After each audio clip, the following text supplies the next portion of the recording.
Dear graphic designers, gather around. Here is a quick way to create button like this in Adobe Illustrator.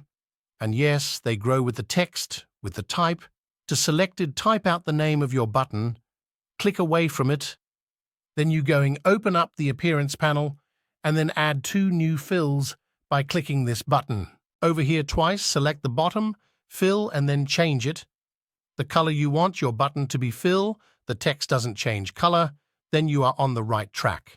Now go to Effects, Convert Shape, then select the rounded rectangle now. You can tweak this however you want to, depending on the button you are trying to make. But once you're done, hit OK, and that's it. Have your own fully customizable button. You are welcome for my channel, and subscribe for more tips.